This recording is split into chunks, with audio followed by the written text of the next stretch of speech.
Assalamualaikum warahmatullahi wabarakatuh. Innal hamdalillah nahmaduhu wa nasta'inuhu wa nastahdihi wa nastaghfiruh. Wa na'udzu billahi min shururi anfusina wa min sayyiati a'malina. May yahdihillahu fala mudilla lahu wa may yudlil fala hadiya lahu. Asyhadu an la ilaha illallah wahdahu la syarika lahu wa asyhadu anna sayyidana Muhammadan abduhu wa rasuluh. اللهم صل وسلم وبارك على سيدنا محمد الفاتح لما أغلق والخاتم لما سبق ناصر الحق بالحق والهادي إلى صراطك المستقيم صلى الله عليه وعلى آله وأصحابه حق قدره العظيم. اللهم نور بالكتاب بصري وأطلق به لساني واشرح به صدري واستعمل به لساني قوتك فإنه لا حول ولا قوة إلا بك. سبحانك لا علم لنا إلا ما علمتنا إنك أنت العليم الحكيم. ولا حول ولا قوة إلا بالله العلي العظيم. أما بعد. Alhamdulillah, kita rafa'kan kesyukuran dapat kita sambung pengajian kita pada malam ni. Kitab Kifayatul Muhtadi, syarah kitab Sulam Mubtadi. Kita berhenti sambung muka surat 69, Rumi 90 ke apa? 80 berapa? 88 Jawi 69, Rumi 88. Kitab Kifayatul Muhtadi.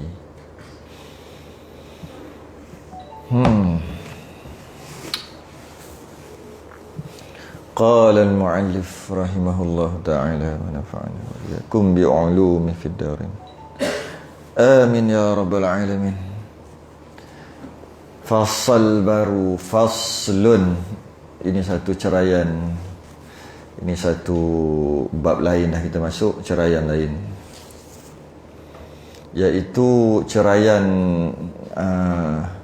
dalam bab, sebenarnya kita duduk dalam bab solat, bab sembahyang, tapi ceraian dia ceraian yang berbeza, iaitu berkaitan dengan fasal pada menyatakan haid, nifas, wiladah dan istihadah. Ini adalah bab topik yang paling memuakkan bagi orang yang mengajar lah. Bagi orang belajar dia tak muak pun. Orang mengajar muak sungguh lah. Ilaha illallah. Kenapa sebut muak? Tiap minggu berkali-kali kita bahas bab ni. Sampaikan dah rasa macam bilalah orang perempuan ni nak pandai ambil alih tugas kita untuk mengajar. Nak agak Kak Awi, dia lagi duduk belakang, dia jauh-jauh. Aduh. Jadi nak tak nak, amanah ilmu ulang pun ulang lah. Cuma bab haid, nifas, wiladah dan istihadah dalam bab kitab kita ringkas saja. Jadi kita baca secara ringkas lah, sebab dia ringkas saja. Ringkas saja. Dan tak secara detail, biasa-biasa. Bab haid ni, bila ringkas kita akan baca secara ringkas, dan saya cuba ambil poin-poin penting lah kot. Kalau ada poin-poin penting. Dan kalau ada yang perlu penjelasan tak faham, kena tanyalah orang yang kat sini lah. Orang yang kat dalam ni, dalam live ni, macam biasalah, tunggu hari Selasa. Kalau saya sempat jeling-jeling, saya bacalah. Macam jeling ni Muhammad Mazril. Oh, orang pancing pun ada ni. Ramai ada ni. Dengar je lah, saya tak tengok bab live selain daripada hari Selasa. Baik, kita masuk bab. Ini satu fasal pada menyatakan haid dan nifas dan wiladah dan istihadah. Sebelum tu bab ni bab rawamid, bab yang susah. Rawamid kata Imam Ghazali, dia perkara yang rawamid. Rawamid ni rumit lah, sangat rumit dan sangat susah dan sangat malas untuk dipelajari oleh orang perempuan. Dia beza dengan orang lelaki. Dia orang lelaki kalau kena yang rajin, dia rajin belajar bab ni, dia suka. Saya jumpa ramai lelaki lebih bersemangat daripada perempuan, walaupun dia tak ada haid, tak ada nifas, tak ada wiladah, tak ada isyahdah. Kerana ilmu ni, dia rasa ilmu tu mahal. Sebab tu dia tu, sebab orang lelaki ni dia tak semestinya nak amal. Kadang-kadang dia kata, "Ui, mahal ni." Faham, ilmu tu mahal, payah nak cari ni. Maka dia itu yang dia sungguh-sungguh. Tapi orang perempuan, aku peduli apa dia? Aku ada tiap bulan. Ada, tapi dari segi hukum hakam, biasalah. Macam mana? Orang perempuan pun tak nak mengaji. Kadang-kadang mula-mula kelas tu 300 orang. Bila khatam 30 tak sampai. Khatam setelah 2 tahun lebih macam tu lah. Khatam 2 tahun lebih. Kalau buat daurah contohnya, bab daurah haid. Lepas tu, habis kenapa haid? Kenapa tak masuk nifas sekali, isyahdah yang lebih dalam sikit? Kerana dia kata kita ada sehari je, pagi sampai tengah hari. Bukan sehari, separuh hari. Pergi sampai tengah hari. Nanti kita sambung lah. Lepas pada tu, bertahun tak sambung-sambung. Maknanya apa? Faham tak? Daurah dah buat, dah semangat dah. Pagi pukul 8 sampai pukul 12 atau pukul 1. Lebih kurang tu lah, 9 ke pukul 1. Berapa jam? 4 jam macam tu lebih kurang.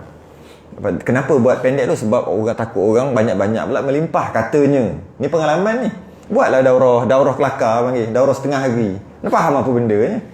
Tak apalah. Bagi tahu yang basic-basic dan sebagainya. Lepas tu, lepas pada tu, selang 3 tahun. Tak sambung-sambung pun. Maknanya apa? Tak heran pun. Kalau dia heran perkara ni, yang ni dah tahu sikit, banyaknya yang tak tahu lagi. Maknanya banyak lagi. Baru setengah hari. Maknanya kalau nak kena tambah lagi setengah hari berkali-kali. Bila nak buat lagi ustaz? Bila free? Sepatutnya macam tu setelah 2-3 bulan. Ni tak. 2-3 tahun. Senyap. Maknanya apa? Tak heran. Tapi masalahnya, sehari dalam mesej yang terima, kurang-kurang pukul 10 bab haid. Geram je.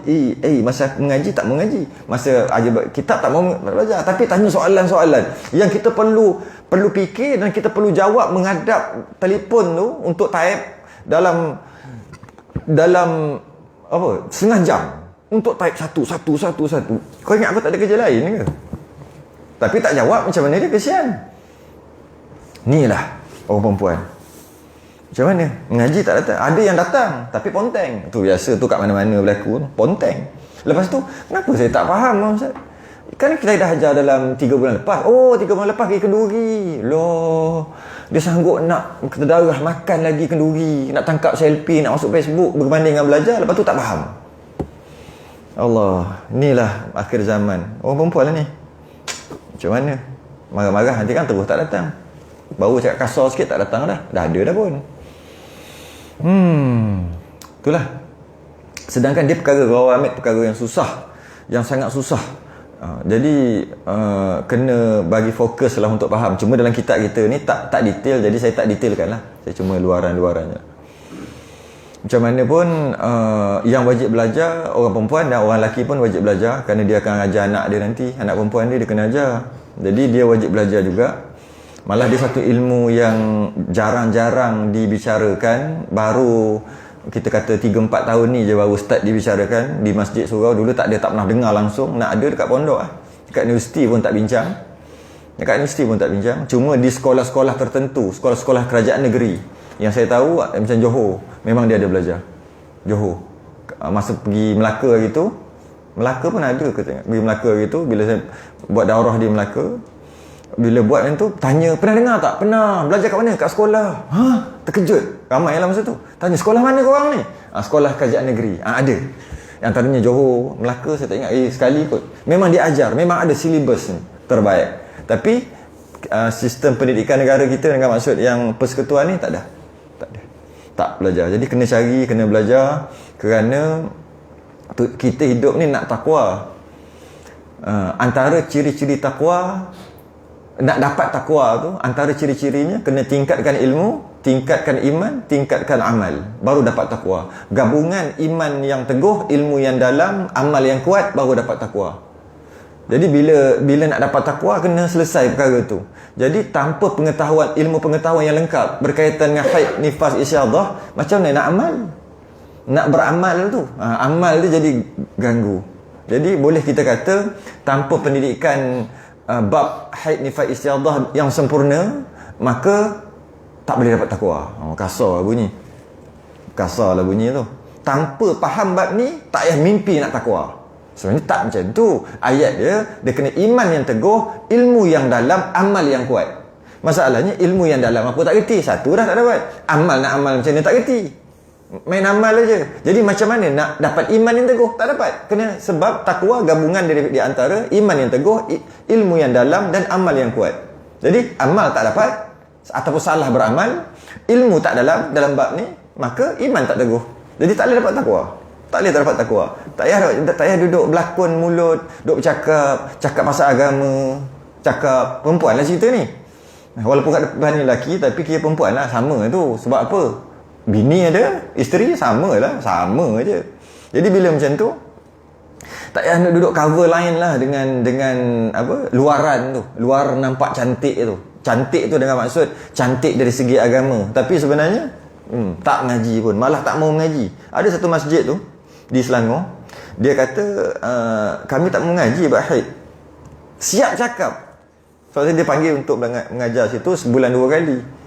Jadi bila kata bab apa kita nak mengaji ni, bab akidah ke bab haikah, bab haid ke, sebab kuliah muslimat sebulan 2 kali, cantik lah kalau bab haid. Oh, kami tak nak mengaji lah bab haid. Yang ni perempuan. Akhir sekali kalau macam tu saya minta maaf lah, saya pun tak boleh nak ajar. Takkan ustaz tak kerti kitab apa Imam Nawawi, apa hadis apa 40. Bukan masalah kerti tak kerti, saya rasa tak sesuai saya mengajar kat sini. Sebab saya mengajar bab-bab ni, beritahulah bab tauhid, kita boleh mengajar kitab yang ni untuk pegangan. Kalau macam tu kami tak mau belajar bab haid. Tak nak belajar. Sebulat suara. Ada dalam 40-50 orang kot kuliah muslimat. Sebulat suara. Seorang pun tak kata, apa sebab pula kita nak belajar? Tak ada. Tak ada membantah. Apa dah jadi? Ada, lepas tu dia kata kenapa? Sebenarnya nazir kami, tak tahu ya ke tidak, nak cari ustazah perempuan dalam bab tu. Selang 4 tahun, tak ada juga. Macam mana boleh tahu? Selang 4 tahun jumpa yang salah seorang daripada ramai-ramai tadi di masjid lain. Ustaz kenal saya tak? Macamlah kita kenal je. Ustaz kenal saya? Biasalah, kenal saya tak? Ya kot, kenal aku. Macam biasa tengok biasalah jawab je lah macam tu. Saya lah yang kat masjid tu. Oh, lepas sekarang ni dah pandai ke bab haid dah ustazah? Tak, daripada hari tu tadi tak ada ustazah. Tak jumpa. Ambil lah. Nak buat macam mana? Itulah. Jadi nak tak nak, kena mengaji. Habis sikit, ngepek. Tak adalah. Itu baiklah tu. Malam-malam penat dah ni. Kalau siang, kalau pagi, lagi kasar. Tu yang ramai orang lari tu. Orang lari kadang-kadang kena stepek-stepek atas muka dia lari. Perempuan tambah-tambah yang ni, geng-geng kayangan ni, memang tak boleh dengar. Panas telinga. Macam mana? Itulah dia. Itulah hakikatnya. Kita masuk. Kata pengarang, wajib atas suaminya. Suami semua. Kena dah. Tak sempat apa-apa dah kena dah. Macam mana? Wajib atas suaminya. Jika perempuan itu ada baginya suami. Wajib apa? Sabar dulu. Atau salah satu daripada ibu, dan jika tertinggi. Maksudnya tertinggi tu ibu, nenek atau tertinggi tu yang perempuan, ibu, nenek, lepas nenek moyang yang perempuan, dan terus perempuan tu masuk tertinggi. Dan bapanya, ibu bapa lah, dan bapanya, dan jika tertinggi sekalipun sama juga, tertinggi tu masuk bapa, datuk. Kenapa kira macam tu? Jika tak ada ibu, nenek dia lah yang bertanggungjawab. Tak ada nenek, moyang perempuan. Cuma tak ada lah, memang dah mati dah kot waktu tu. Cuma dari segi hukum, dari segi tanggungjawab macam tu lah. Sama tak, kalau bapak dah tak ada, tanggungjawab siapa? Datuk untuk ajar cucu perempuan ni. Okay. Dan jika tertinggi sekalipun, dan bapanya, dan jika tertinggi sekalipun, tu maksud tertinggi. Bahawa apa ni? Apa yang suami, ibu, bapa, 3. Suami, ibu, bapa. Suami, ibu, bapa. Jadi jika ada suami, ibu bapa lepas. Jika tak ada suami, ibu bapa tanggungjawab. Jika ibu bapa tak ada, mati ke apa ke tak ada ke, ataupun dia tak duduk dengan ibu bapa dia, maka nenek. Nenek, datuk. Itulah, atas lah. Sampai naik atas. Okay? Buat apa ni mereka ni? Tanggungjawab 3 orang ni apa ni? Mengajarkan oleh suami itu akan isterinya. Suami yang wajib ajar isteri. Ajar apa? Nanti dulu kita dah tahu bab haid nifas insya-Allah, tapi pengarang tak bagi tahu lagi. Ajar isteri, settle. Dan mengajar 2 ibu bapa akan anaknya. Kalau tak ada suami. Tak ada suami, mestilah ibu bapa. Okey. Dan jika terturun sekalipun, maksudnya tadilah terbalik daripada tadi. Terturun maksudnya anak, cucu, cicit, macam tu lah seterusnya. Jika maknya tak ada, sepatutnya ayah ajar anak, lepas tu sekali tiba-tiba anak tu dapat anak dapat anak, mana cucu dia, anak tu mati. Jadi ayah datuk ajar cucu, tu maksud terturun tu ke bawah, cucu, cicit, cuek-cuek semua bawah tu. Jika terturun sekalipun akan ni nak kena ajar apa? Akan hukum haid dan nifas dan wiladah dan istihadah, seperti barang yang akan disebutkan oleh musannif nanti kat bawah ni. Soalannya, pernah dengar tak ayah ajar anak perempuan sebelum ni? Tak ada. Maknanya sekarang ni, dan wajib atas suami. Suami tu tak apa, biar dulu ayah dulu, sebab sebelum dia jadi suami, sebelum dia jadi isteri orang, sebelum dia ada suami, dia mesti ada mak bapak dulu. Jadi kita cerita mak bapak dulu lah. Jadi maksudnya kalau kita dulu tak pernah dengar pun ayah duk ajar anak, mak duk ajar anak, ajar sungguh-sungguh lah, bukan ajar sekadar setengah jam, sejam macam tu, kan? Ajar sungguh-sungguh lah. Kalau tak pernah dengar, maknanya bila wajib, berdosa. Maksud anak ni anak perempuan lah, bukan anak lelaki. Jadi berdosalah siapa ibu bapa yang tak ajar anak. Bila dah kahwin pula, jadi tak belajar, tak erti, berdosa pula suami sebab tak ajar isteri. Yang isteri tak tahu yang mana isteri ni mak bapak dia tak ajar, sebab dah terlepaslah tanggungjawab ayah. Dia sama macam semayang je sebenarnya. Sama semayang, tutup aurat, sama je. Sama je, sebab fardu ain kan. Sepatutnya ayah dengan ibu dia kena ajar semayang, kena ajar tutup aurat, kena ajar semua kan. Tiba-tiba tak ajar, berdosa lah. Sama je. Lepas tu dia kahwin. Bila kahwin, mak ayah dia habislah kat situ. Sebab dah terputus lah. Aku dah diserahkan kepada suami tu, ke menantu dia tu. Jadi suami dia pula wajiblah ajar isteri dia. Tiba-tiba tak ajar aurat, tak ajar, kan berdosa suami kan. Sama je sebenarnya. Dan wajib ajar haid, nifas, wiladah, istihadah. Dan wajib pula atas segala yang tersebut itu, yang tadi ajar, dan wajib pula diulang balik atas segala yang tersebut itu. Siapa tersebut tadi tu? Yang tiga-tiga orang tu lah, suami ke, mak ke, ayah ke, mengajar isterinya dan anak-anaknya akan makna haid dan makna nifas dan wiladah dan makna istihadah. Apa maksud makna? Tadi kan dah sebut, supaya dapat ia mengenalkan dia dan melakukan hukum tiap-tiap satu itu atasnya. Tadi cuma cerita ini haid, istihadah. Yang ni maknanya maksud lebih lagi. Kalau macam ni haid, macam ni istihadah, macam ni. Tu maksud makna tu lah, dalam lagi. Wajib ajar satu-satu supaya nanti bila jadi dekat dia boleh buat hukum tu lah. Hukum haid, hukum nifas, hukum istihadah. Sama semayang. Wajib ajar anak supaya bila dia semayang nanti dia terkentut, dia tak sambung semayang. Anak umur katalah umur 12 tahun, wajib ajar. Umur 10 tahun, wajib ajar dia semayang. Nanti bila dia tak ada wuduk, dia ambil wuduk baru semayang. Sama kan? Dan bila dia semayang terkentut, dia kena batal, dia dah batal, dia kena ambil wuduk, dia baru dia semayang balik. Sama. Apabila auratnya terselak ketika semayang, dia semayang balik. Apabila dia nak keluar, dia tutup aurat dia. Sama. Ketika nak main lelaki perempuan, bila dia dah tu umur dah 10 tahun ke atas, tak boleh main lelaki perempuan. Semua tu mak ayah yang ajar. Sama. Macam tu juga, sebab bila berlaku perkara tu, dia tahulah boleh buat ataupun tak boleh buat. Sebab mak ayah dia ajar. Sama je juga. Bila berlaku perkara tu, haid, nifas mungkin lambat lagi. Haid, istihadah, dia boleh tahulah, oh ni haid, haram semayang. Ni istihadah, wajib semayang. Sama je sebenarnya. Cuma kita je tak letak ianya sebagai hukum yang wajib. Kita ni tak letak. Kita tak anggap benda tu wajib. Kita tak anggap benda tu macam puasa, ajar anak puasa. Kita bagi tahu anak, kalau tertelan macam ni, makan minum dengan sengaja, batal puasa. Iyalah. Bila terjadi macam tu, barulah anak tu tahu punya terbatal puasa dia sebab dia minum sekian. Kalau tak sengaja tak batal. Sama. Cuma kita kata dia adalah yang tadi tu adalah wajib, tutup aurat semua, puasa, semayang, tapi uduk dan sebagainya, mandi wajib dan sebagainya. Kadang-kadang mandi wajib pun tak ajar anak. Kadang-kadang. Jadi bila macam tu, kita anggap ianya wajib sebab tu ajar. Tapi haid tak ajar sebab tak anggap wajib lah. Macam orang maghrib, waktu maghrib tengok ada mengaji, belajar bab apa tu? Belajar bab mandi wajib. belajar bab istinja, belajar bab wuduk, belajar bab semayang, belajar bab sujud, belajar bab rukuk, samalah. Oh, duk belajar bab tu. Dia pun habis baca doa tu lepas maghrib berbalik. Lepas tu datang balik untuk semayang isyak. Kita tanya, kenapa balik? Okey, dia kata ada hal. Tak apa. Kenapa semayang isyak? Kenapa semayang maghrib? Dia akan kata wajib. Kenapa balik? Ada hal. Dia tak cakap kenapa balik? Ada hal kat rumah. Kenapa tak belajar ni?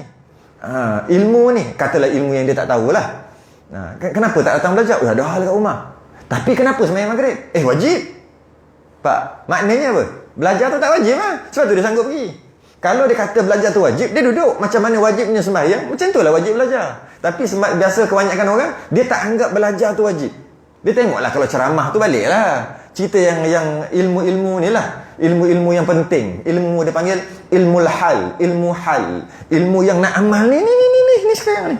Kalau bab muamalat ke apa, bab riba ke, kita tentang nak beli motor, nak beli apa, nak beramal ni. Tapi kenapa balik? Ada hal. Kenapa sembahyang maghrib tadi datang? Tak payahlah sembahyang. Tak boleh wajib. Nampak? Ni orang kebanyakan ni. Tapi kenapa balik? Kita main dua benda tu je. Main dua tu je. Kenapa balik? Ada hal lah. Ada nak pergi situ, nak beli barang gitu, nak makan, nak beli ayam, isteri pesan bla bla bla, nak beli nasi, nak bla bla. Tak apalah. Okey, habis tu kenapa sembahyang maghrib tadi kat masjid? Dia akan kata wajib. Kalau macam tu kenapa keluar tadi? Ada hal. Nampak? Maknanya belajar tak wajib. Dia rasa belajar tak wajib. Sebab tu keluar. Lepas tu pula datang balik sembahyang isyak. Kenapa sembahyang isyak? Wajib. Nampak? Secara tak langsung dia kata belajar tu tak wajib. Itu jadi jahanam. Tu jadi kadang-kadang imam sendiri pun dia tak kira siapa, imam sendiri tu. Maksudnya imam tak kerti mesti wajib alim Imam wajib alim. Wajib akal ke wajib adat ke apa ni? Imam mestilah alim.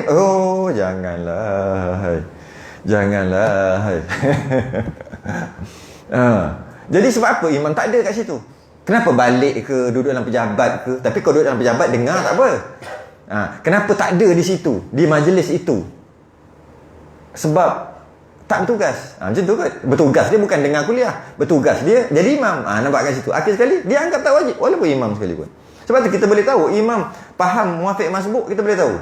Pada rakaat ketiga, rakaat keempat, jika dia tak tunggu pun makmum, sentiasa makmum nak kena kejar dia, dah tahu imam cepat kena laju-laju sikit, memang tak kerti muafiq masbuk.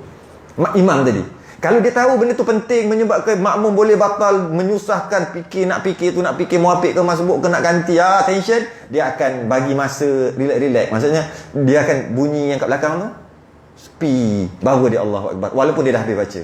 Sebab dia tahu kalau tidak huru-hara kat belakang tu. Tapi kalau dia suka hati dia je, waladdallin, kita dengar dia ada mic, waladdallin, amin, Allahu Akbar, dia tak peduli pun dekat makmum. Tak faham muafiq masbuk. Dia tak faham muafiq masbuk, boleh kita kata, takkah imam tak faham? Sama. Masa bila dia mengaji? Senang je nak tahu imam tu faqih ataupun tidak. Dari segi sembahyang berjemaah, senang je. Tengok rakaat ketiga, rakaat keempat. Kalau dia tak peduli kat makmum dia main rukuk je bila dia habis baca, yang lama-lama kita kadang-kadang terpaksa sambung ayat supaya sempat kejar. Bimbang kita nak tentukan muafiq masbuk tu payah kan? Cukup ke tak? 20 cukup saat ke tak cukup saat ke? Susah. Kita akan lajukan sikit supaya kita senang hati. Maknanya imam tu tak layak sebenarnya jadi imam. Sebab dia tak faqih dalam masalah sembahyang. Bukan suruh faqih dalam masalah lain. Bukan suruh faqih dalam masalah ni tak. Masalah sembahyang je. Dia pun tak faqih dalam masalah sembahyang sendiri. Berterabur dah jadi macam tu. Senang je. Kenapa jadi macam tu? Sebab ketika mengaji, ketika waktu maghrib, dia tak ada. Dia gimana? Mana tahu? Tapi ada imam yang belajar tapi dia duduk kat dalam jambat dia dengar. Itu okey. Sebab dia sambil-sambil tu ke ada kerja nak buat sambil-sambil dengar, itu okey.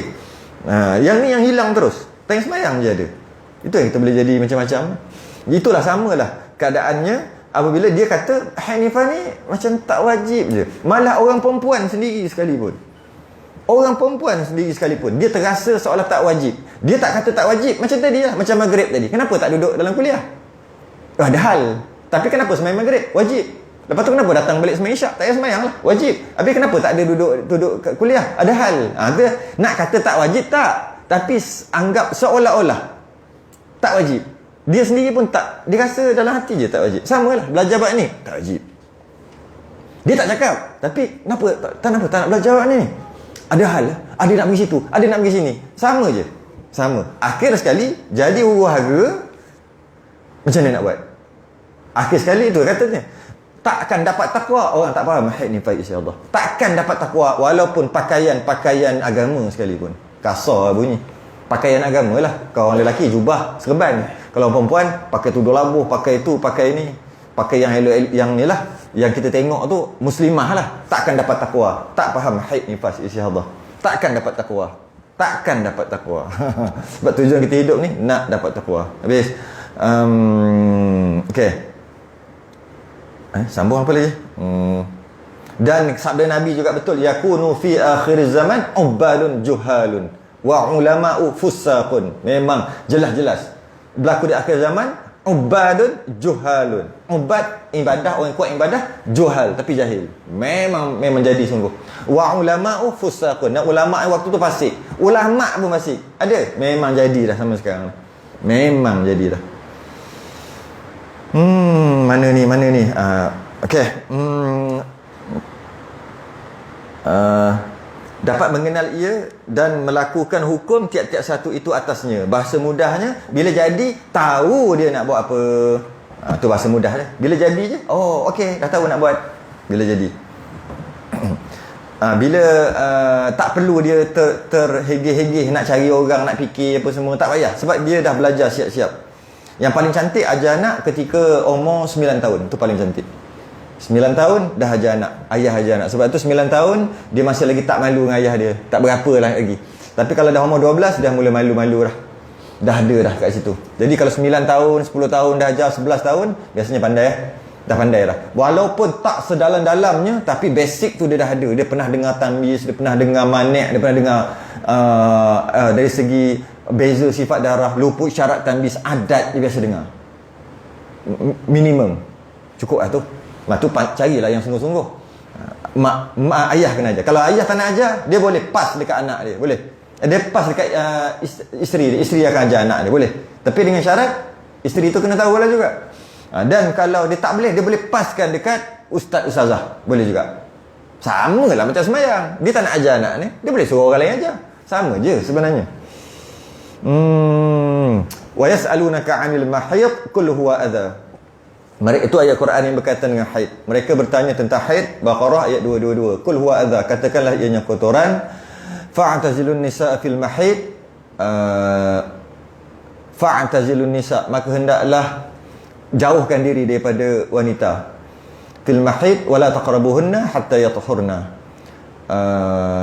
Dan jangan kamu hampiri mereka sehingga mereka suci. Fa idza tatahharna, setelah mereka suci, fa'tuhunna min haitsu amarakumullah. Bolehlah lepas pada tu nak buat apa-apa pun. Sedikit pengulangan bahawasanya orang Yahudi dia agak ketat dalam masalah haid. Apabila anaknya, isterinya haid, dia tak duduk dekat-dekat. Jika masak pun dia tak makan makanan tu. Kau haid Kau masak, kau haid, aku tak nak makan. Buang. Yahudi. Anak dia duduk kat situ ke, isterinya duduk satu meja pun tak boleh. Tidur satu bilik tak boleh.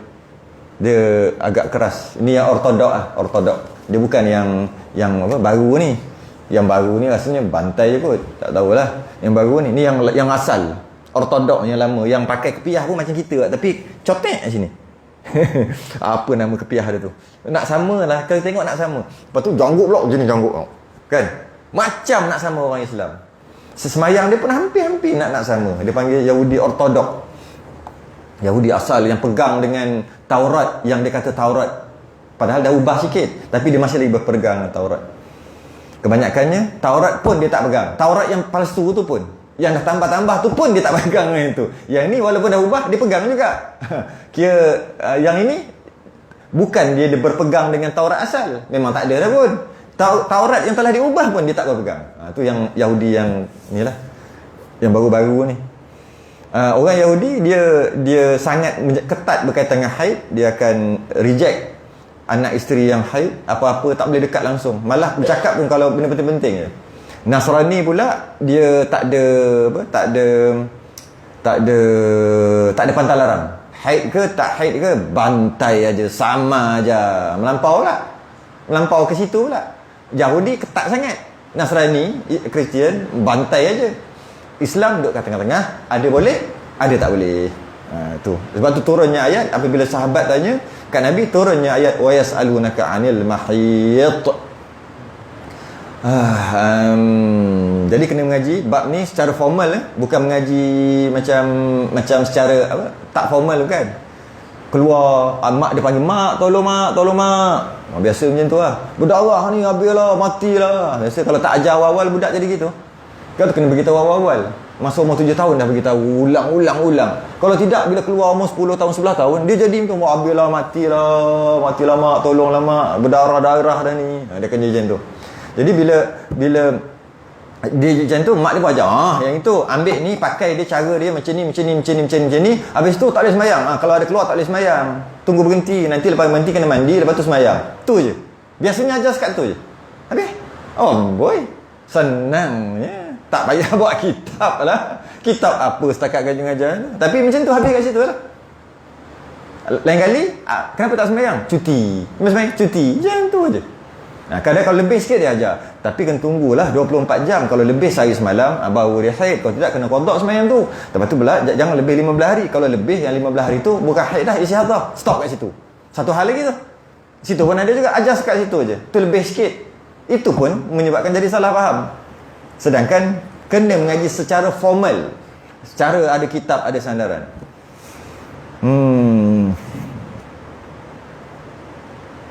Ada pernah sekali mengajar kat satu tempat tu, perempuan tu dia kata, Ustaz, saya dah mengaji banyak kali dah, tapi tak faham. Macam ni lah Ustaz, tolong boleh tak cari orang lelaki yang pandai haid, nak kahwin dengan dia.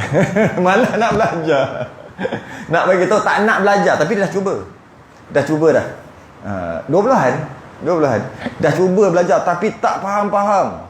Susah nak faham. Mana nak faham ponteng. Saya tahulah, kita mengajar dia tahulah. Ada ponteng, ada tak ada. 2-3 kali ada, lepas tu tak ada, lepas tu tak ada. Tak faham. Jadi macam ni lah. Kalau tak faham, cara yang paling selamat sekali untuk elakkan dia berdosa, dia kena kahwin dengan suami yang suaminya pandai. Jadi apa-apa boleh tanya suami, dia suruh kita cari untuk dia. Patutnya dia lah belajar. Ini tidak. Cari suami yang pandai buat haid. Saya kata lelaki yang tahu buat haid ni dah pupus. Spesies yang jarang-jarang ditemui dah. Mana nak cari kata. Tak ada, kalau ada dah jadi rebutan lah kata.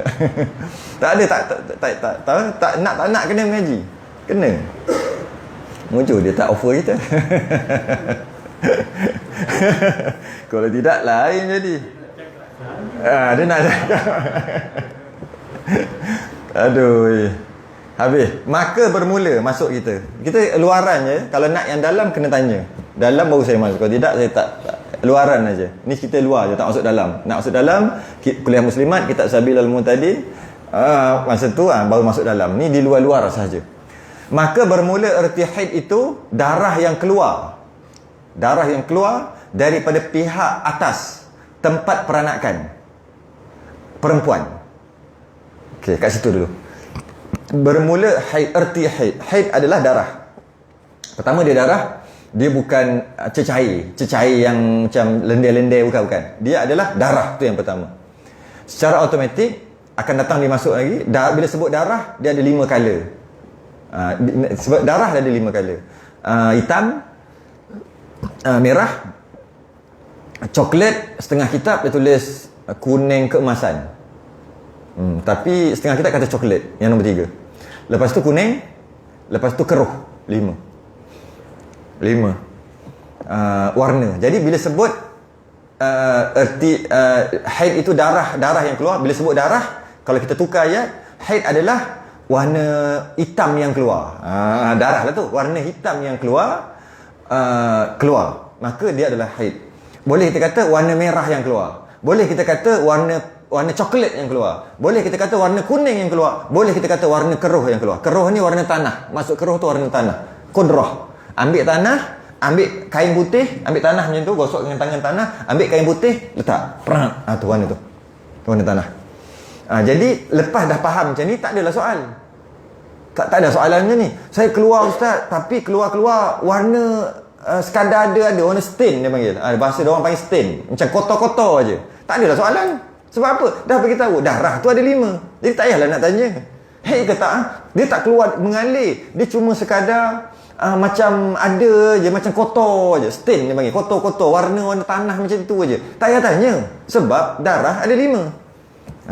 Darah tu ada 5. 5 color, 5 warna. Okey. Pihak atas tempat peranakan perempuan. Pihak atas tempat peranakan perempuan. Tempat peranakan tu dia bahagian atas tu dia keluar. Kalau isi Allah dia keluar belah bawah. Ya. Malah dulu tempat teknologi lah kita kata dulu di negara-negara atau bangsa-bangsa dulu, dia ada satu stick macam kayu macam tu lah. Stick yang mana stick tu digunakan teknologi waktu tu lah untuk menentukan isyadah ataupun haid dia masuk. Perempuan yang dia kemungkinan haid, kemungkinan isyadah ni, dia nak menentukan tu dengan cara dia masuk. Bila masuk sampai ke dalam, lepas tu dia keluar, dia tengok darah tadi tu ada dekat mana. Kalau ada dekat atas haid, ada dekat bawah isyadah. Ada teknologi dulu, tapi tepat ke? Tak tepat tau. Cuma tu lah nak beritahu ada teknologi. Sebab tu dia keluar ikut atas peranakan. Ini sekadar ilmu, kita tak wajib cek. Memang tak boleh cek kecuali kena buat pembedahan. Cuma nak bagi tahu keluarnya dekat satu saluran tu yang atas. Tempat peranakan tu atas. Cukup setakat tu, dia panjang lagi. Cukup dekat tu. Panjang-panjang tak boleh. Yang sampai sekurang-kurangnya umur 9 tahun takriban. Yang sampai sekurang-kurangnya umur 9 tahun. Maksudnya jika kurang daripada 9 tahun dia bukan haid. Kerana nak jadi haid, syarat yang pertama darah 5 kali tadi. Syarat yang kedua mesti 9 tahun. 9 tahun pula takriban tu lebih kurang. Takriban tu maksud lebih kurang. Kenapa lebih kurang? Kenapa tak 9 tahun tepat? Kerana ini adalah istiqra' ataupun kajian Imam Syafi'i. Imam Syafi'i kaji minimum umur haid umur berapa. Kaji. Dia bukan ada nas, kata Nabi, kata Quran, kata. Tak. Kaji, buat kajian. Bila buat kajian, Imam Syafi'i pernah jumpa nenek umur 21 tahun. Nenek umur 21 tahun. Yo, power nenek ni.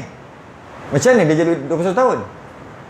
Maknanya dia kena ada anak dan anak dia kena ada anak. Tu namanya nenek kan.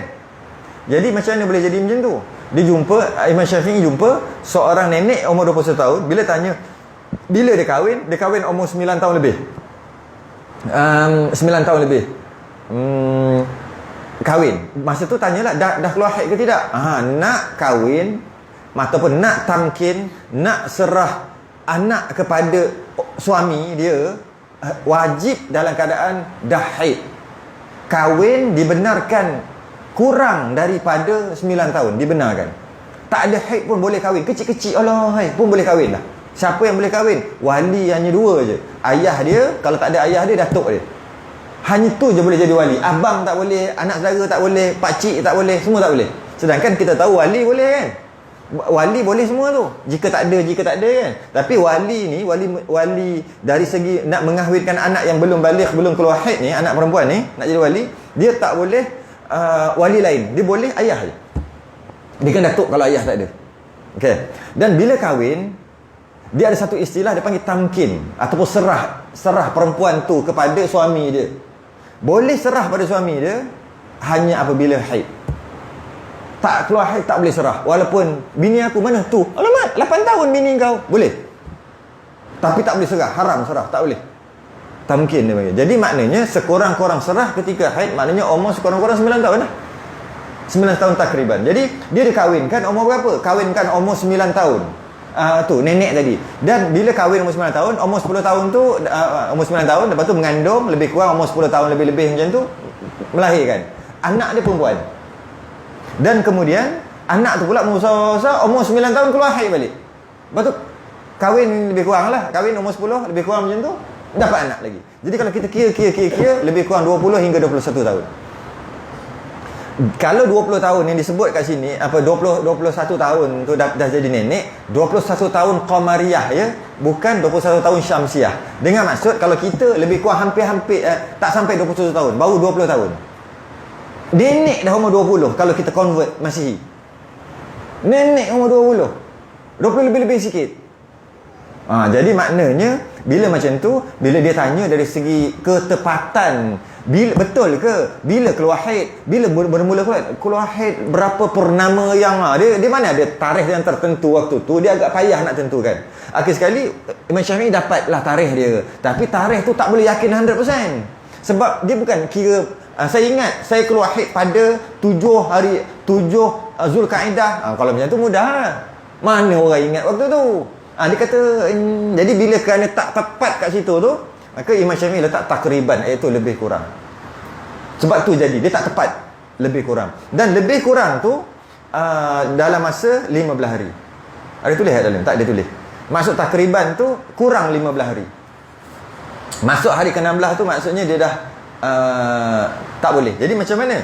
Dia lagi 15 hari nak cukup 9 tahun Qamariyah. Qamariyah ya, bukan Syamsiah. Kalau kita convertkan dalam Syamsiah, 8 tahun 8 bulan 21 hari. Kalau kita convert 8 tahun 8 bulan 21 hari. Tapi kalau Qamariyah 9 tahun lah. Sebab kan dia ada beza 20 30 20 30 tu kan. Beza kita Ogos 31. Tapi bulan Islam mana ada 31? Dia ada 29 30 29 30 29 30. Tahun ni, tahun masih ni 30 31. Jadi dia tahu lompat tak lompat apa semua campur-campur, dia ada dalam 11 hari lebih kurang setahun beza. Kira lebih kurang lah ceritanya 8 tahun 8 bulan 21 hari jika kira ikut Syamsiah. Tapi kalau ikut Qamariyah dia 9 tahun tepat.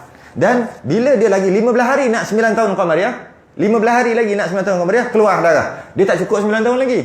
Itu adalah darah haid kerana lebih kurang. Cuma lebih kurang tu 15 hari je. Boleh. Okey. Sikit je, cukup sikit-sikit je, tak boleh banyak. Atau lebih. Maksudnya 9 tahun ke atas. Jadi bila perempuan keluar darah, keluar pula pada umurnya 9 tahun Qamariyah, okey? Atau lebih, atau 10 11 12 atau lebih, yang adalah darah itu bukannya darah penyakit. Yang ni bukannya darah penyakit ni kita terpaksa abaikan dulu sebab tak masuk pun cerita apa. Abaikan je lah. Yelah, kalau darah haid ni mestilah bukan darah penyakit. Penyakit ni maksud istiadah, bukan. Jadi kita boleh abaikan je lah buat penyakit tu. Sebab bila haid dia bukan darah penyakit. Dan bukannya darah wiladah pun kita boleh abaikan sebab tak masuk lagi wiladah. Wiladah ni darah yang keluar lepas melahirkan. Cerita apa melahirkan, kita sedang cerita haid kali pertama keluar. Okey. Dan warnanya ada kat sini. Dan warnanya pada ketika kuatnya warnanya nyedarah lah. Pada ketika kuatnya ketika kuat darah tadi tu hitam. Warna maknanya hitam tu kuat. Okey. Dan rasanya perempuan tu akan rasa panas. Ini sifat-sifat haid. Tapi tak semestinya. Ini sekadar nak pengetahuan am aja. Bukan mesti. Haid mesti hitam, haid mesti panas. Tidak. Ada orang perempuan faham salah faham macam tu. Sehingga dia faham macam tu. Haid mestilah rasa panas. Ini sejuk aja, bukan haid. Tidak. Dia silap faham. Itu kebiasaan. Haid mestilah warna hitam. Ini warna merah jambu. Warna cair. Ada merah jambu termasuk warna haid. Warna merah jambu cair-cair je. Ataupun ini warna kuning. Ini bukan warna haid, warna kuning. Dia silap faham. Yang disebut kat sini kuatnya hitam tu maksudnya biasanya bila keluar darah ketika kuat tu warna hitam, biasanya sekadar pengetahuan am, tak jadi hukum pun. Okey. Dan panas pun biasanya ada yang digigil keluar haid. Tak panas langsung, biasanya panas. Serta menyakiti dan sakit tu kita panggil senggugut termasuk sakit, ataupun sakit maksud dia punya emosi tu agak ni sikit. Sebab tu antara tempat yang tidak dikira derhaka pada suami apabila mengangkat suara lebih tinggi daripada suara suami tu, derhaka dia panggil. Dosa tu. Isteri angkat suara dekat suami tanpa sebab. Angkat suara lebih pada suami tanpa sebab. Kalau ada sebab tak apa. Contohnya ada ular, bang ular, awak nusyus. Tak, cerita pasal ular tak apa. Ini sekadar. Dia ni cakap angkat suara lebih pada suami dia. Dosa tu. Tapi antara keadaan ataupun masam muka. Dosa dengan suami masam muka. Ataupun buat muka jeling. Macam mana saya nak buat tak kerti. Yang tu kot. Muka yang tu. Panjang yang dia pun. Betul tak? Tentu kena tak? Saya tak rasa tak boleh tengok dia macam ni muka. Macam jeling tu kan. Dosa tu. Okey. Antara yang tak berdosa atau dikecualikan ketika haid, tak berdosa. Bukan suruh jeling. Oh cantiklah aku haid, aku lama nak jeling laki aku. Tak, itu dosa juga. Ataupun dia memang nak marah dia sabar, tunggu haid je siap kau. Lepas haid dia ditengking laki dia. Oh tu tak boleh, tu dosa. Maksudnya dia dalam keadaan haid, dalam keadaan panas dan sakit, serabut perut. Boleh tak? Serabut perut. Iya, orang haid ni dia serabut perut. Jadi serabut. Tambah-tambah ada anak kecil. Allah, anak bising lagi, nak makan, nak serabut. Suami datang, dia ternaikkan suara. Tak berdosa. Dia tak berdosa. Sebab dia ketika haid itu, dikecualikan. Bukan sengaja lah, dikecualikan. Dia tak dikira nusyuz, tak kira berdosa. Sebab dia panas dan sakit. Malah emosinya akan terganggu waktu tu. Dan pada ketika dhaifnya, maknanya ketika dia melemah, merah. Maknanya merah adalah darah haid juga. Ini juga sekadar maklumat je. Kadang-kadang merah tu yang kuat. Sebab lepas merah tu kuning. Mula-mula keluar merah. Jadi merah tu kuat kadang-kadang. Jadi ini sekadar pengetahuan am. Kemudian merah muda. Oh, kitab kita tulis merah muda. Kitab lain tulis kuning keemasan. Ada kitab tulis coklat, merah muda ni. Ada setengah kitab tulis pink. Pink tu maksud merah jambu. Jadi maksud merah muda tu lah duduk di situ tu. Okay? Kemudian maksudnya makin lemah lagi kuning. Sufrah, kuning. Dan tak ada tulis warna keruh. Satu lagi tak tulis itu. Keruh. Okay. Itu yang terakhir lah. Keruh tu warna tanah tadi tu, warna yang paling lemah. Habis. Dan sekurang-kurangnya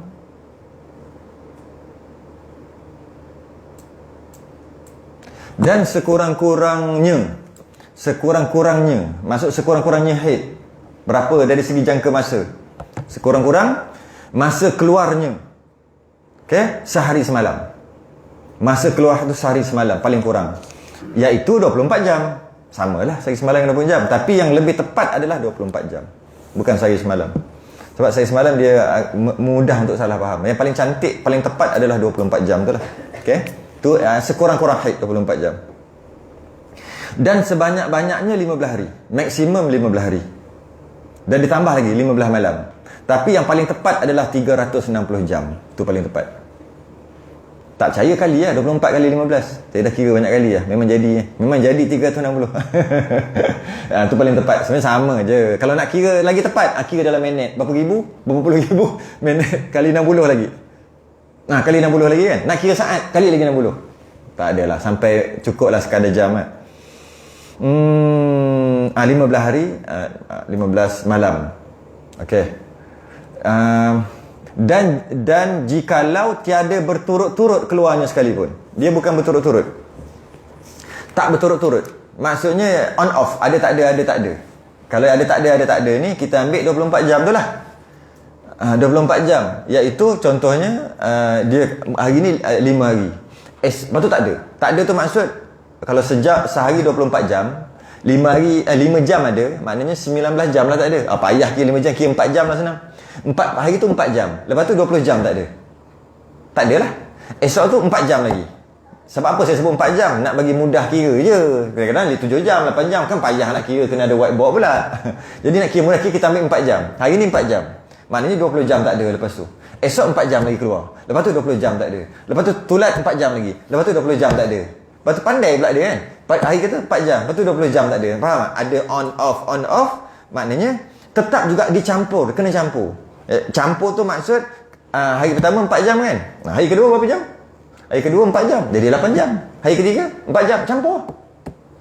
Sampai bila ni? Sampai hari ke-6. Jadi hari ke-6 maknanya 6 kali 4. 24 jam. Hari ke-6. Lepas tu dia berhenti. Hari ke-7 dah tak ada dah. Darah terus berhenti. Maka haidnya adalah 6 hari. Haidnya adalah 6 hari. kerana cukup 24 jam. Kerana 24 jam tu tak semesti terus, tak semesti. Kadang-kadang 24 jam tu dia terus, iaitu keluar straight pukul 3 petang, esok sampai pukul 3 petang. 24 jam lah. Settle lah. Haid lah tu. Kadang-kadang tak jadi macam tu. Dia on off. Ada tak ada, ada tak ada, ada tak ada, ada tak ada. Tetap juga kena kira dalam bentuk jam. Sehinggalah cukup 24 jam. Bila cukup 24 jam, haidnya adalah semua. Semua. Termasuk hari-hari yang kering. Istilah dalam kitab dipanggil naqaq. Termasuk hari-hari yang kering, yang 20 jam tu adalah haid juga. Jadi bahasa lain kita kata 4 jam ada darah, lepas tu 20 jam tak ada. 4 jam ada, 20 jam ada. 4 jam ada, 20 jam tak ada. Sehingga 6 hari, maka haidnya adalah 6 hari. 4 jam yang ada darah adalah haid, 20 jam yang tak ada darah pun haid juga. Ataupun kita bahasa lain dihukum haid. Boleh juga kata macam tu. Itu luar-luar je tu, tak masuk langsung tu. Basic sangat dah tu. 24 jam dan jikalau tiada berturut-turut keluarnya, itu maksud berturut-turut tu maksud yang on off tadi tu sekalipun. Dan ghalibnya, ni kebiasaan, ini kembali kepada pengetahuan am, tak jadi hukum pun, tak nak faham pun tak apa ini. Ghalibnya maksud kebiasaan, haid keluar ni, masa keluarnya 5 atau 6 atau 7 hari. 5, 6, 7. Sebab kebanyakan perempuan dia duduk 5, 6, 7 lah biasanya. Tapi sekadar bagi tahu aja, tak semestinya 5, 6, 7. Dan yang meninggal lagi daripada bulan itu ghalib sucinya. Dan maksudnya kalau 5 hari haid, 25 hari suci. Kalau 6 hari haid, 24. Dia panggil 6, 24. Kalau 7 hari, 23. Kalau 10 hari, 20. Apa benda ni? Cerita pasal suci dengan haid bagi orang yang tak pernah dengar. Jadi apa? 3, 27. Apa? Haidnya 3 hari, 27 suci. Biasa macam tu lah, sebulan sekali. Ada juga kadang-kadang 5 hari haid, tapi suci 20 aja. Ada juga. Dia panggil 5-20. Tu kitaran dia. 5-20. Daur dia, kitaran dia, cycle dia. 5-20. Tapi kebiasaannya tak. Kebiasaannya 6-24. 7-23. 5-25. Itu biasa. 25 tu suci lah. Lepas tu datang balik 5, 25, 5, 25, 5, 25. Tu maksud dia. Ghalibnya tu, ghalib kebiasaan. Biasa. Tapi tak jadi hukum pun. Sekadar beritahu je. Tak jadi hukum pun. Maka dinamakan darah itu haid. Okay. Dan kadang-kadang dia boleh jadi sebulan tu 2 kali pun boleh jadi. Sebulan, haid tu sebulan 2 kali boleh. Boleh jadi juga. Iaitu dia datang haidnya sehari je, 24 jam, lepas tu berhenti. Lepas tu dia suci katalah 20 hari. Katalah satu bulan Januari keluar darah penuh 24 jam, maka haid lah. Lepas tu 2 Januari tak ada darah sampai 20 Januari, 21 Januari keluar darah balik. Itu adalah haid kitaran yang seterusnya. Boleh lah, sebulan 2 kali. Walaupun kita kata datang bulan, dengan maksud tiap-tiap bulan datang sekali, tapi tak mustahil datang 2 kali. Tak mustahil. Dengan syarat-syarat, cukup syarat-syarat dia. Jadi kalau orang perempuan biasa, dia tak puati tu. Dia kata baru datang bulan ni. Bulan Januari dah datang 1 hari bulan hari tu. Tiba-tiba keluar 21. Kalau yang lagi keluar 17. Maknanya 1 hari ada 15 hari suci. Jadi 16 hari dah. 17 hari bulan keluar. Takkanlah haid balik. Sebab baru 1 hari bulan keluar. Dia kata macam tu. Masih lagi bulan 1. Salah faham semua tu. Tak mengaji macam tu. Tu semua luaran-luaran je kita baca tu. Maka dinamakan darah itu haid, dan jika daripada yang bunting sekalipun. Bunting tu maksud mengandung. Orang dulu panggil bunting lah. Orang sekarang panggil kasar cakap bunting. Kasar, tak kasar pun. Bunting tu bahasa lama, iaitu walaupun mengandung sekalipun. Dalam mengandung, ketika mengandung boleh jadi haid pada mazhab Syafi'i. Pada mazhab yang lain, mazhab Hanafi, tak boleh jadi haid. Dengan maksud ketika mengandung tak mungkin haid. Ketika mengandung tak mungkin ada haid. Itu mazhab lain. Mazhab Syafi'i ketika mengandung boleh ada haid jika cukup syarat-syarat. Dan dia tak tulis satu di sini. Di sini yang ditinggal syarat yang agak penting ke tak baca lah. Iaitu suci 15 hari. Dia beritahu kat sini syarat yang paling penting. Tak ada bagi tahu. Jadi kena dobek lah. Iaitu sekurang-kurang haid 24 jam, sebanyak-banyak haid 15 hari, Suci di antara dua haid 15 hari. Itu tak ada dalam kitab. Suci. Macam mana maksud suci di antara dua haid? Katalah dia keluar 7 hari. 7 hari keluar haid. Okay. Lepas keluar 7 hari, betul berhenti. Berhenti sehari, 2 hari, berhenti sampai 10 hari berhenti. Tak ada 10 hari darah. Tak ada 10 hari. 7 hari ada, lepas tu berhenti. Tak ada. Lepas tu keluar balik. Darah apa yang keluar balik? Dah keluar pula, katalah 24 jam. Katalah cukup sehari semalam. Cukup syarat yang sehari semalam tu cukup. 7 hari ada, 10 hari tak ada darah, kering. Lepas tu ada balik. Jadi nak kata darah tadi tu haid dah boleh sebab cukup 24 jam. Boleh. Tapi dia ada satu syarat lagi. Syarat yang kedua, jangan lebih 15 hari. Memang 24 jam mana lebih 15 hari. Dua syarat dah sempurna. Tapi ada satu syarat lagi, iaitu hendaklah yang 7 hari tu haid lah. Yang suci 10 tu 10 lah kan. Keluar balik tu. Jadi syarat yang ketiga yang penting adalah di antara haid yang pertama dengan haid yang kedua, mesti suci tu 15 hari. Sedangkan suci tadi dia baru 10, bukan haid istiadah. Itulah sikit pun luaran-luaran itu tak masuk langsung tu. Okey, dan jika bunting dan jika mengandung sekalipun, orang Melayu kata bunting pelanduk. Pernah dengar? Bunting harimau? Tak pernah dengar. Bunting kerbau. Ada bunting kerbau? First time dengar ni kalau bunting kerbau. Ada dengar?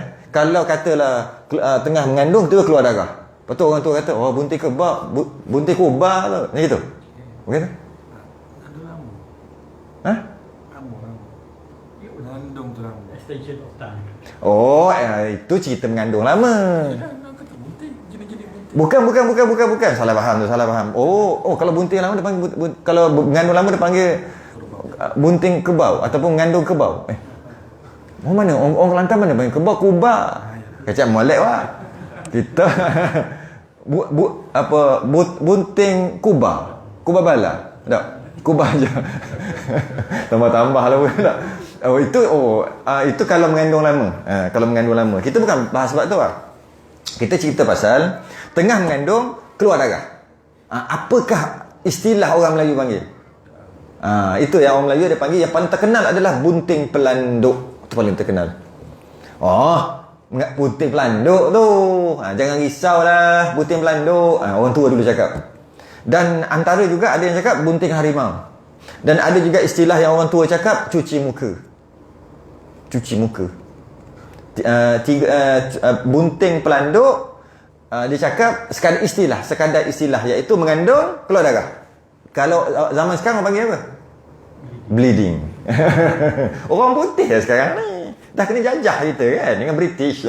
Bleeding. Bleeding Lepas tu apa? Period. Menstrual. Beci aku nak sebut. Post macam-macam. Pre-post lah apalah. Tapi tak ada masalah dari segi istilah. Tapi orang dulu dia panggil bunting pelanduk. Antara sebab dia panggil bunting pelanduk, sebabnya orang dulu sebagai motivasi bagi mak dia tu.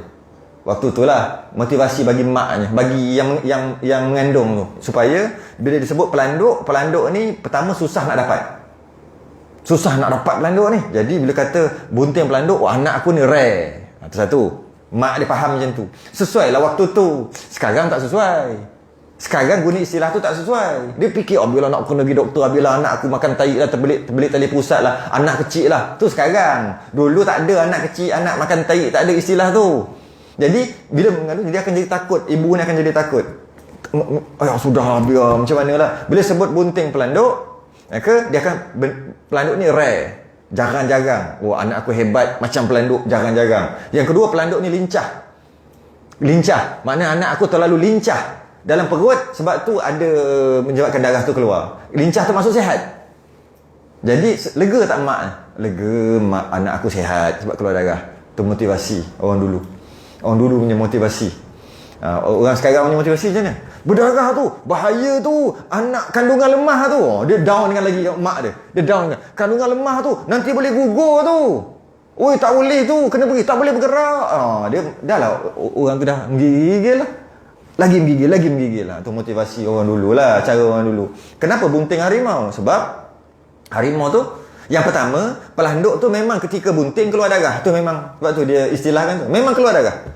Orang dulu. Dan antara dia panggil bunting harimau. Kerana sebagai motivasi, kuatnya harimau tu, anak tu kuat. Jangan risau, anak kau selamat. Macam harimau, bunting harimau. Dan ibu harimau yang sedang mengandung pun keluar haid juga, keluar darah juga. Hebat tak orang dulu?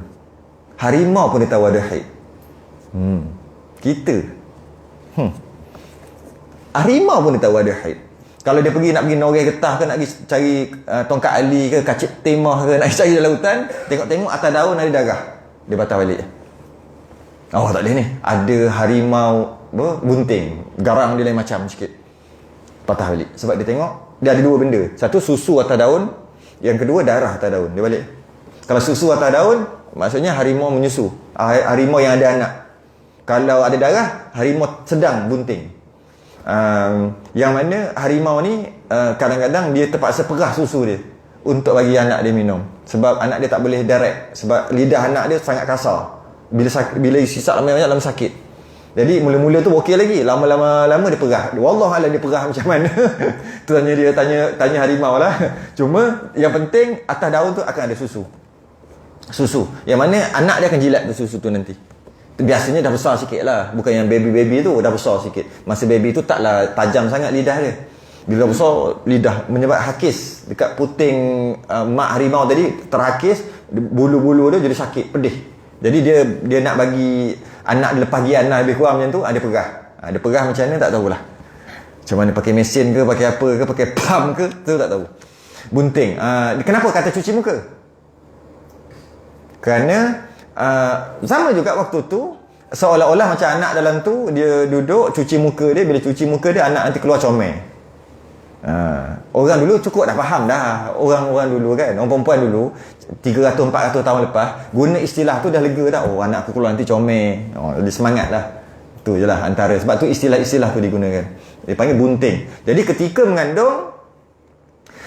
mengandung tetap juga ada darah haid bagi mazhab Syafi'i. Pada mazhab Syafi'i. Pada mazhab Hanafi tak ada. Pada ilmu kedoktoran, ilmu baru ni memang tak ada juga. Kerana ketika mengandung tertutup saluran haid, kata mereka, kata doktor. Tapi mazhab Syafi'i tetap ada juga, jika cukup syarat-syarat dia tadi. Okey, habis, settle. Oh, senang, habis dah. Mak ai kejap je habis haid. Mengajar kuliah muslimat nak habis haid tu 2 tahun. Baru masuk. Oh, mudah lah bab kita ni. Habis haid, settle. Yang penting kena ingat, sekurang-kurang 24 jam, sebanyak-banyak 15 hari. Di antara 2 haid, suci dia minimum 15 hari. Warna dia pula ada 5. Hitam, merah, merah, dalam kitab kita tulis apa? Merah apa tu? Tak, dalam kitab kita. Merah apa tu? Merah muda. Lepas tu kuning, lepas tu keruh. Ataupun warna tanah tu kan, warna keruh. 5, keluar pula 9 tahun Qamariyah ke atas. Takriban. Oh, senang, settle. Cukup lah. Tu luaran aja tu. Nak dalaman, masuk kelas muslimat. Geng dengan Awi datang. Dan tu belakang tu tu diorang je ada. Kalau tak faham boleh tanya dia. Dia lah ganti sekarang ni. Tu lah pelapis ni. Nampak macam tu Habis haid dah. Haid nak faham, makan masa yang sangat panjang. Jika buat daurah, makan masa 3 hari. Untuk faham bukan?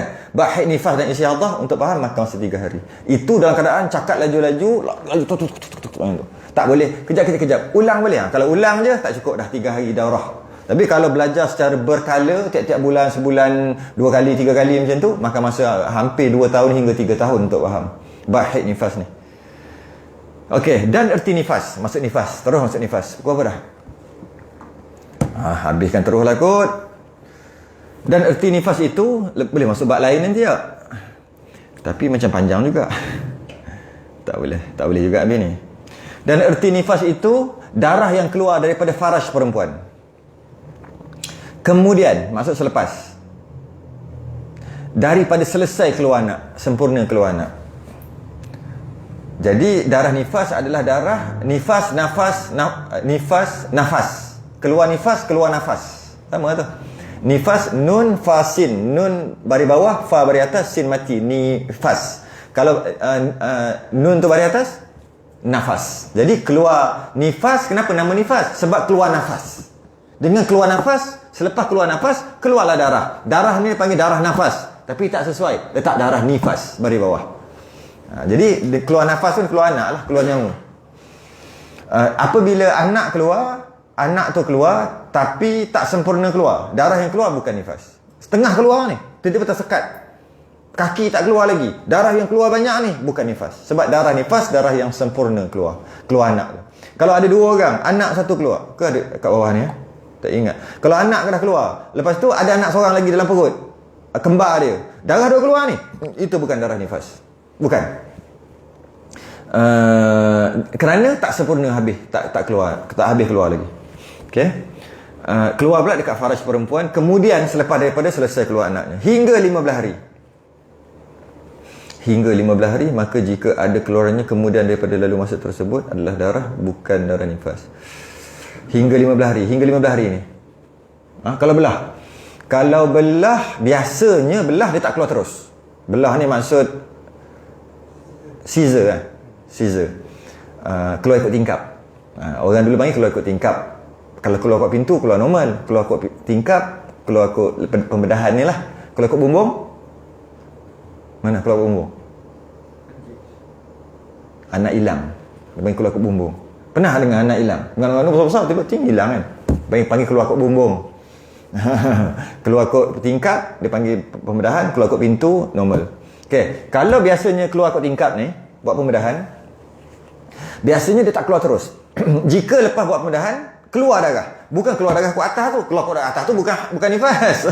Keluar yang kot atas tu. Lepas buat ataupun ketika keluarkan anak, lepas tu keluar darah. Nifas. Walaupun bukan jalan normal. Ataupun kebanyakannya bila keluar anak ke atas, dia tak keluar darah lagi. Tak keluar. Selang 2-3-4 hari baru keluar. Apakah darah itu? Itu maksudnya hingga 15 hari. Tu. Kemudian daripada selesai keluar anaknya hingga 15 hari. Maksud hingga 15 hari tu macam ni. Keluar anak, tak keluar darah.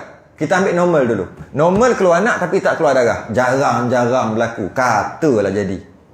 Keluar anak tak ada darah. Air ketuban je ada, darah tak ada keluar. Okey, darah tak keluar, maka tak adalah, suci ada. Okey, sebab tak ada keluar darah, bukan nifas lah, tak ada darah. Okey, bila keluar lepas pada tu selang sejam keluar darah, nifas. Sebab apa? Sebab baru sejam lepas melahirkan. Okey, kita up perbahasan.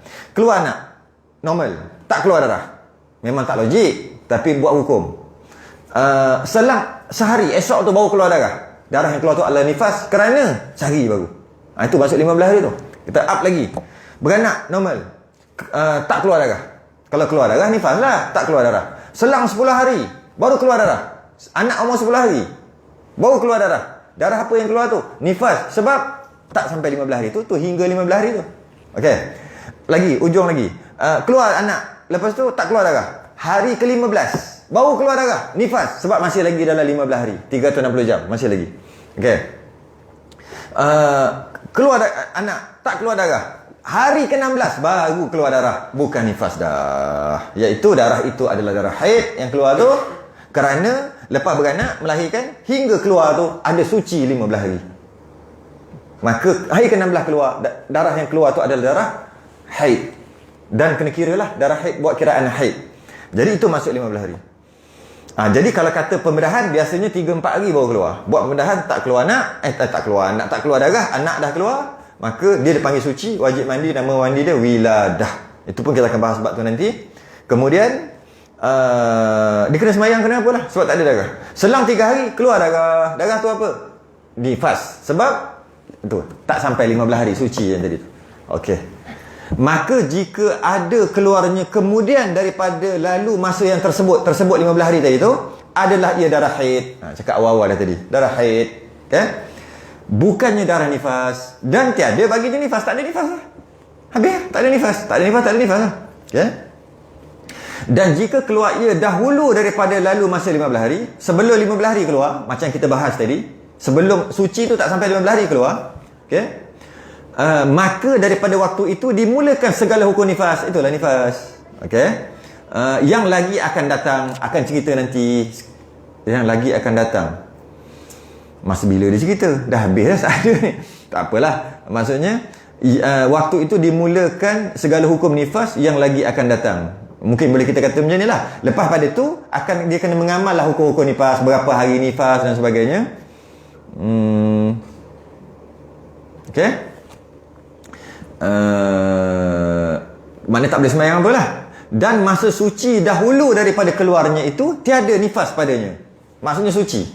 Keluar dah anak, tak ada darah, selang 10 hari baru keluar. 10 hari tu namanya suci. Suci, wajib sembahyang, wajib semua. Kalau bulan Ramadan wajib puasa. 10 hari tu yang tak ada. Tu maksud dia. Masa suci dahulu daripada keluarnya itu tiada nifas padanya. Okey, ini bukan pendapat muktamad lepas ni. Ini adalah pendapat dhaif. Dan tiada dihisapkan dia daripada 60 hari masa bagi sebanyak nifas itu. Okey, jadi apa dia maksud ni? Dia nak bagi tahu, jadi kan sebanyak-banyak nifas 60 hari. Sebanyak-banyak nifas, dia sebut tak 60 hari? Tak sebut Mana ada?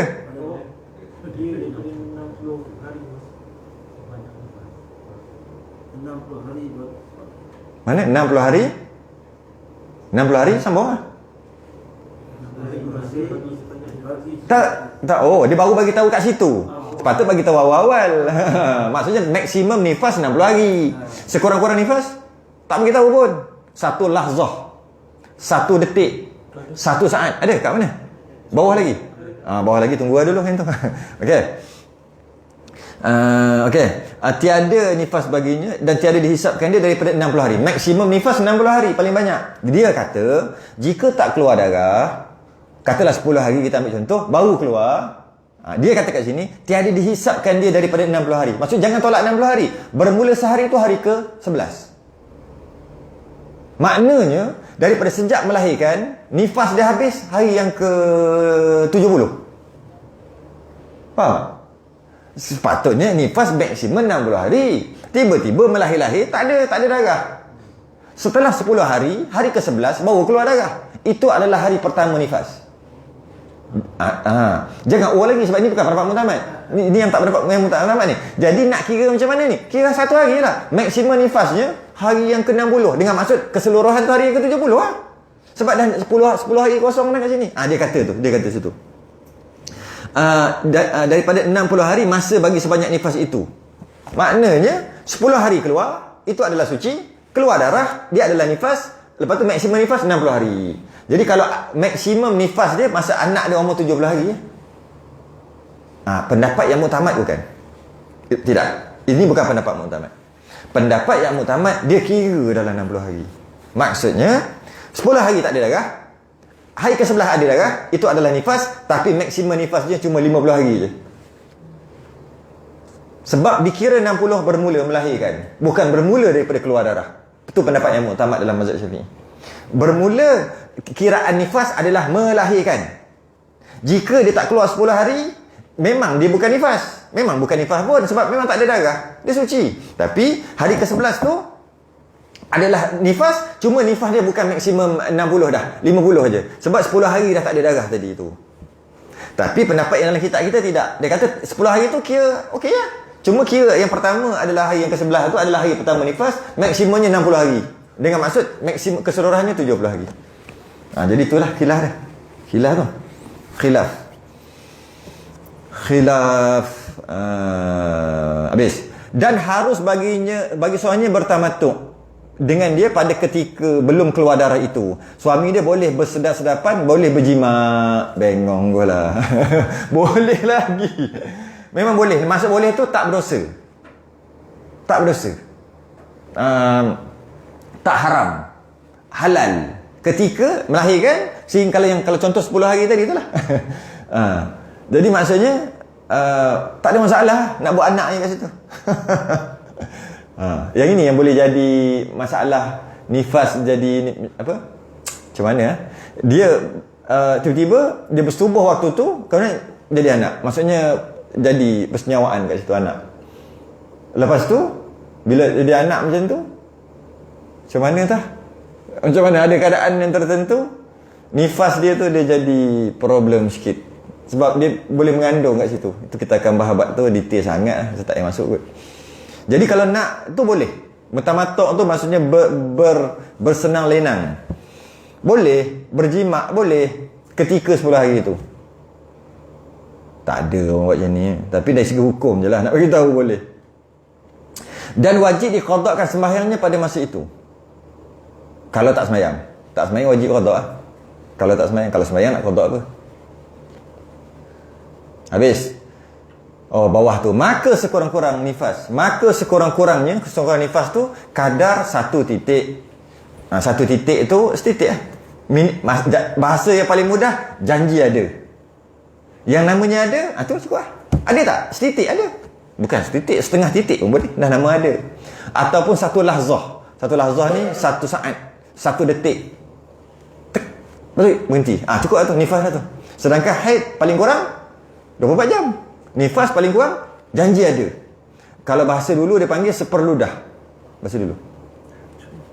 Tui. Tu lah. Dari segi masa pun macam tu, dari segi banyak pun macam tu. Seperludah kan. Tui. Kan ada tuk sikit jatuh kan. Banyak tu. Dan masanya seperludah juga. Dia panggil 1 lahzah. Dan sebanyak-banyak masa keluarnya 60 hari 60 malam. 1440 jam. Kali 24 kali 60. Dah kira dah. 1440 jam. Kalau kira jam tu yang tepat. Tu maksimum. Okey. Dan ghalibnya, ini saja masih. Bila ghalib je pengetahuan am. Tak tahu pun tak apa. Nak bagi tahu je. Ghalib kebiasaannya masa keluarnya 40 hari 40 malam. Atau 20.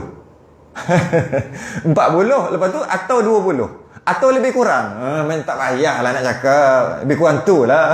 Kejap 40, kejap 20. Lebih kurang tu lah. Maksudnya 23-40. 23-40 hari. Itu biasa. Itu biasa.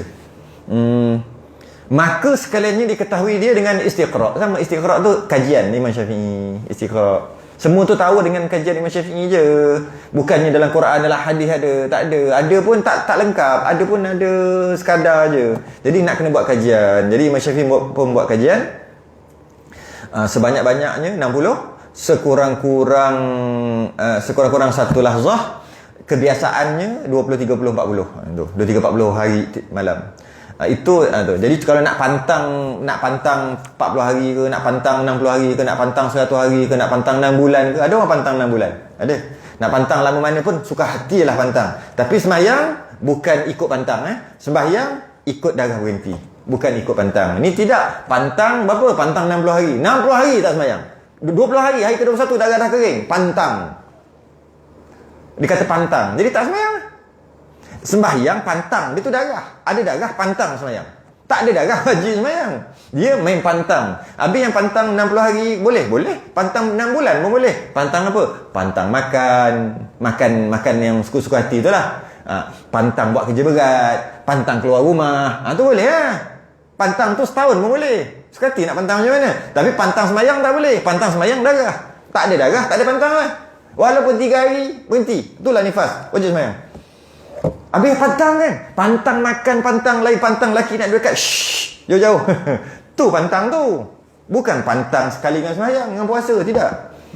Tu pantang lah. Dari segi pantang lah. Orang kita kadang-kadang pantang tu dia ambil sekaligus. Dengan sembahyang-sembahyang dia pantang. Adapun darah yang keluar dahulu daripada keluar anak. Kita nak berhenti kat mana? Sekejap. Erti wiladah kot berhenti kat situ. Adapun darah yang keluar dahulu daripada keluar anak. Sebelum keluar anak keluar darah. Kan? Darah yang kita panggil, Melayu panggil darah tanda. Kan? Darah tanda, darah nak beranak tu. Dan yang berserta dengan anak itu, dan masa berserta tu ketika keluar anak, keluar darah sekali. Tiada dinamakan dia darah nifas. Nifas tu bukan. Sebab dia keluar sebelum keluar anak. Ataupun dia sedang keluar anak tu, darah keluar, belum keluar, habis keluar lagi. Sebab tu itu bukan nifas. Garanti bukan nifas. Kenapa dia sebut? Kerana pada mazhab Maliki, dia dah nifas dah. Ketika sakit tu, keluar tu dah nifas dah. Ketika keluar anak, keluar darah dah nifas. Anak keluar habis, nifas terus sambung. Itu mazhab Maliki. Sebab tu dia nak tolak pendapat tu. Dia mengatakan tak nama darah nifas selagi tak keluar anak. Sakit-sakit keluar darah tu bukan nifas. Anak keluar dan sekali dengan anak tu darah keluar, bukan nifas juga. Bila nifas? Habis keluar anak. Jadi darah apa yang keluar sebelum dan keluar sekali dengan anak ni? Hanya darah fasad juga. Istihadah lah tu. Darah tolak, darah fasad, darah istihadah sama je. Juga jika tiada berhubung dengan haid yang dahulunya. Ada kait tu. Jika dia tak berhubung haid dengan sebelumnya, berhubung dengan haid, macam mana pula ni? Kan tengah nak beranak ni. Kan dia sebut tadi, ketika mengandung boleh keluar haid. Dia keluar haid ketika mengandung, katalah 6 hari. Hari ke-7 sakit, keluar darah. Tak, hari ke-7 sakit keluar darah apa? Dia haid 6 hari. Bila haid 6 hari, maknanya memanglah keluar darah. Hari ke-7 sakit, keluar darah lagi juga. Hari ke-7 sakit. Lepas tu beranak. Kan dia bersambung dengan 6 hari tu. Jadi jika bersambung macam mana? Adapun jika berhubung dengan itu, dia adalah darah haid, dibinakan atas qaul yang asahnya, bahawa perempuan yang bunting datang baginya haid. Jadi maksudnya keluar 6 hari darah haid, maksudnya tunggu tengah tunggu due date lah, ujung-ujung dah ni. Keluar darah 6 hari. Hari ke-7 keluar lagi, tapi rasa sakit dah. Contraction telah berlaku. Lepas tu pergi hospital gitu, kedebuk ni, dia keluar lagi. 6 hari ke-7 ni. Hari ke-8 keluar. Okey, darah yang 6 hari tu haid, darah ketika sakit tu haid, darah ketika keluar sekali dengan anak tu haid, sampai anak tu keluar, lepas tu barulah jadi nifas. Sebab dia bersambung dengan haid. Itu maksud berhubung tu. Tu maksud berhubung tu. Tu maksud dia berhubung. Tapi kalau dia sakit, keluar darah 10 jam. Lepas tu 15 jam sakit ni. Lepas tu keluar anak. Habis. Tak haid lah. Sebab 15 jam tak cukup syarat haid. 15 haid kan kurang-kurang 24 jam. Tu sikit lah. Nak masuk lagi, masuk kelas musimat. Adapun okey, habis cukup lah. Sekejap nak tengok sekejap. Habiskanlah sikit lagi. Dan erti wiladah itu, habiskan terus bab ni terus. Sekarang tu malam kita habiskan. Dan erti wiladah ni masuk beranak. Itu beranak, ya. Dan jika tiada berserta dengan darah, walaupun tak ada darah, namanya beranak. Maksud tak ada darah tu, tak ada darah yang keluar ikut saluran yang biasalah. Kalau ikut belah tu, namanya tak keluar darah lah tu. Walaupun darah habis, penuh darah ni, tapi tak nama darah. Sebab dia cerita darah yang keluar ketika anak keluar ke bawah, bukan masa belah. Jika tiada berserta dengan darah dan tiada berserta dengan basah sekalipun, jika tak ada air ketuban sekalipun, beranak tetap nama beranak, janji keluar anak. Dia tak kira. Okey. Jadi kena sekaliannya okay, habis. Itu saja je nak cerita pasal wiladah. Jadi kalau kata keluar anak tanpa keluar ke darah, dia kena mandi juga. Nama mandi dia mandi wiladah. Sebab tak keluar darah. Kenapa kena mandi? Sebab keluar anak tu diistilahkan keluar mani. Bila keluar mani, wajib mandi, lelaki ataupun perempuan. Sekaliannya itu darah haid, nifas dan wiladah. Okey? Dan maknanya semua tu kita bahas tadi tu lah. Dan jika ia alaqah atau murghah sekalipun, maksudnya keluar ketulan daging, maksudnya gugur lah. Gugur. Bila gugur macam tu, lepas gugur keluar ketulan daging tu, gugur, keluar darah, itu nifas. Ataupun murghah lagi besar. Ataupun izam, dah ada bentuk-bentuk. Lahman dulu, lahman baru izam ke izam baru lahman, lupa dah. Dia salah satu tu lahzam. Mana satulah. Maksudnya dia makin besar, lama ada tulang, lepas tu ada rupa, last kali jadi embrio apa panggil? Embrio kan. Jadi ketika makin besar tak kisahlah. Janji keluar seketul daging. Sebab bila berlaku persenyawaan dia akan jadi darah dulu. Selang 2 bulan kot, baru dia jadi daging. 2-3 bulan itu baru jadi daging. Kemudian baru jadi bentuk semua. Jadi jika keluar daging, itu maksudnya alaqah. Alaqah ni daging, atau mudghah, ketulan. Bila keluar ketulan, tu ketul apa tu? Ketul kalau biar jadi anak tu. Kalau biar tu jadi anak tu. Lepas keluar tu, keluar darah, nifas. Dia kata tak semestinya anak keluar tu hidup, tak semestinya. Anak keluar tu mati pun darah itu nifas juga. Dan mati pula bukan keluar orang mati. Mati yang jenis keluar ketulan tu kira mati lah tu. Keluar ketulan pun dia adalah nifas. Tu je nak beritahu. Okey. Sekalipun mewajibkan mandi, kena mandi lepas pada berhenti tu lah, kena mandi. Kemudian daripada habis keluarnya. Dan tak dapat tiada, mestilah, tak dapat tiada mesti, daripada menyempurnakan segala syaratnya yang disebut dahulu itu maksud kena mandi tu, maksud mandi, kena mandi wajib lah, dengan syarat-syarat mandi wajib. Syarat mandi wajib kan dah mengaji dah sebelum ni. dengan niat diangkatkan hadasnya macam mandi wajib, seperti bahawa diingat di dalam hati bahawa mandinya itu kerana bersuci daripada hadas haid. Boleh juga. Boleh je. Kalau kata haid, dia kata sahaja aku mandi haid. Kalau nifas, sahaja aku mandi nifas. Sahaja aku mandi wajib. Sahaja aku angkat hadas besar. Itulah, samalah. Dah bahas sebelum ni. Mana-mana boleh. Dan ingat di hatinya, tu maksud niat, bahawa mandi itu kerana bersuci daripada hadas nifas, jika ia nifas. Atau ia ingatkan dalam hati bahawa mandinya itu kerana suci daripada hadas wiladah, jika dia wiladah. Dan niat itu pada awal mandinya, macam cerita sama. Dan lafaz niat itu, nawaitul ghusla minal haid. Itulah lafaznya. Saja aku mandi daripada hadas haid atau nifas atau wiladah. Kita dah bahas sebelum ni. Dan ini akan datang, yalah, panjang ni. Dan wajib meninggalkan sembahyang fardu tu, atau sunat atau sujud tilawah ni panjang juga ni cerita dia. Lepas pada tu masuk balik bab istihadah kat bawah ni.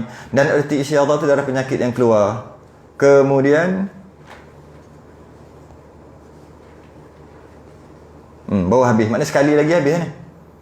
Sebab istihadah tu agak panjang juga sikit. Istihadah tu, dan erti istihadah. Jadi kita berhenti kat sini je lah, senang. Senang sikit. Dekat. Dan wajib meninggalkan sembahyang. Apabila ada haid, ada nifas, wajib tinggal sembahyang, puasa. Kat situ berhenti dulu. 2 kali je habis. Siapa nak lebih, masuk kelas muslimat. Tapi esok, lusa tak ada. Satu tak ada. Ada daurah haid juga. Daurah. Di tempat lain.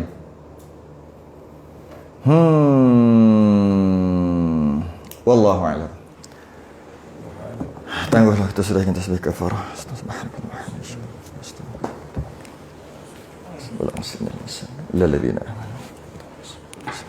Assalamualaikum warahmatullahi wabarakatuh.